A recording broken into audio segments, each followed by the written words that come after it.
Customerland is a podcast about customers, how to get more of them, how to keep them, what makes them tick. We talk to the experts, the technologies, and occasionally actual people, customers, to find out what they're all about. So if you're a CX pro, a loyalty marketer, a brand owner, an agency planner, if you're a CRM and personalization geek, if you're a customer service, CSAT, NPS nerd, you finally have a home.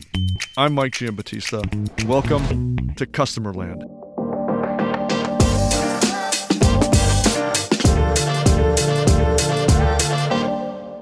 Majorel helps some of the largest companies in the world navigate and bring efficiencies to their CX efforts.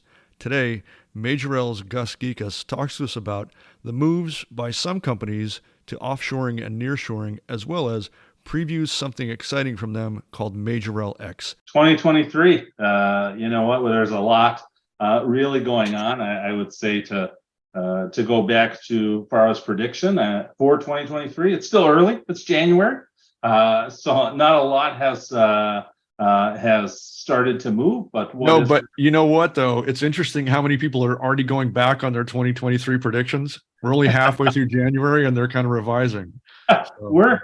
There's no revising. I would say 2023, we've already seen it. We saw it in fourth quarter, of last year, that companies are coming to us looking for ways of us to help them with their customer experiences. They're looking for ways to shed costs, how to offer a better experience, how to have some cost removals, how to also just remove risk.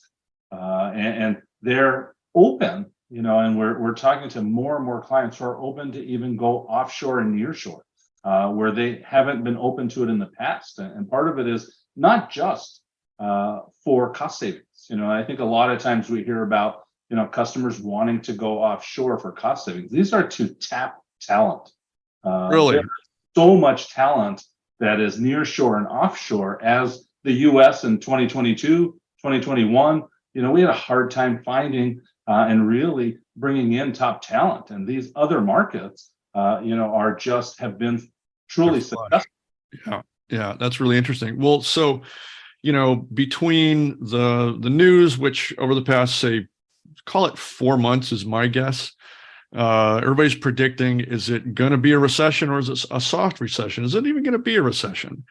And the tech layoffs and, kind of the worries of the market. It's no surprise that business process outsourcing is starting to look more and more offshore. That's cost savings. But one wrinkle that I was in a conversation just recently. It was less about cost savings and more about how to reallocate funds, because this individual and their company felt like if they could reallocate some of their business processes to offshore, then they could kind of allocate those funds domestically in ways that were more strategic for them. So it wasn't necessarily about getting rid of, less spending. It's just about shifting, I should say. Definitely. I think we've seen more and more in the market of, starting to look at how can we use AI, how can we use kind of robotics to move more transactional items to more offshore, to more technology, and being able to reinvest those funds into more higher value connections. Because at the end of the day, we're all human, and we love talking to someone great who's going to help us and walk us through, whatever needs we have. And I think the real key is, we want to connect the way we want to connect as a customer, right? So if I want fast service because I have an easy problem, I don't want to spend time in a queue. So, and what we're seeing is more and more of that in the industry, is we're looking at taking high value transactions and giving them a more onshore view, giving them a right shore view even, rather than calling it onshore. Well, there you go. Shore, taking it to where they can get the world-class customer service at a fair price.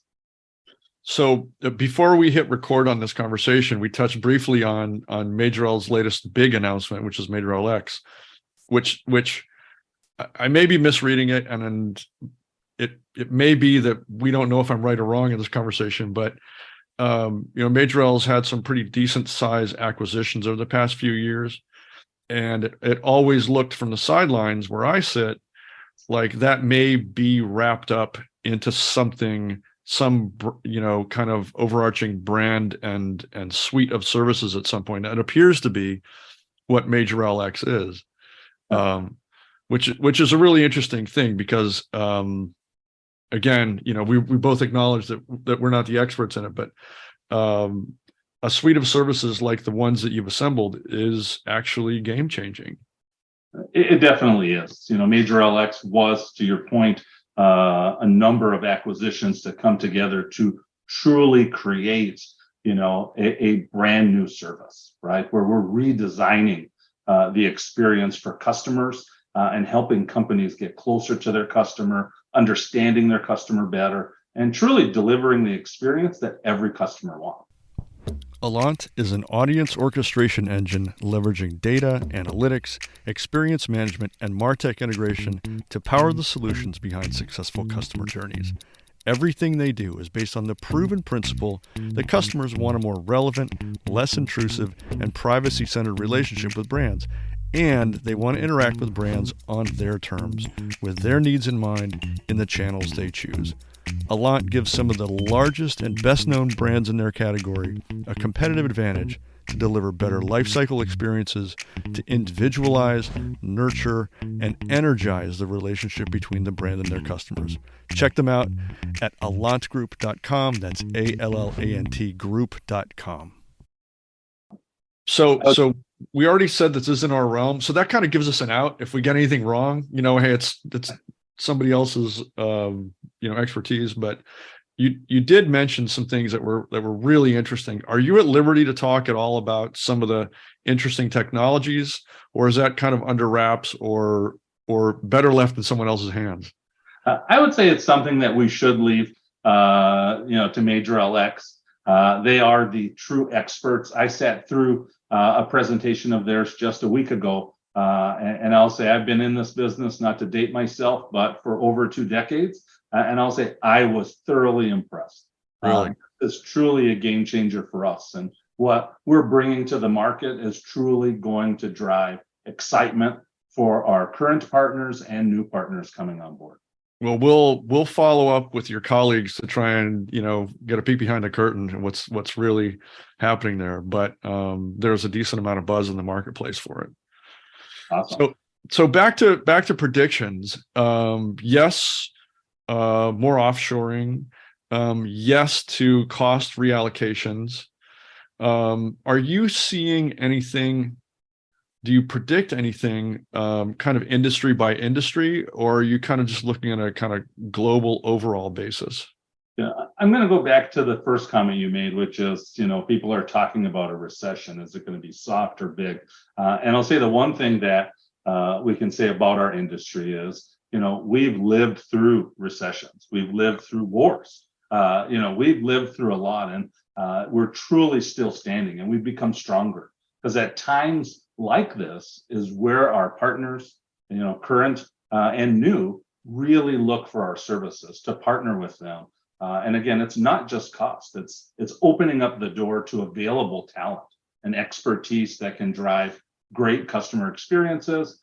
It opens the door to a staff that you could bring on even seasonally, so that way it's scalable to what your need is. And then to top it off, a scalable technology stack, because in our industry, technology is truly a huge driver in timeline, and being able to partner with someone like Majorel, who brings both the people, both the process, the technology, and as well speed to market is really what you need coming into this new year. This whatever this economy is actually called.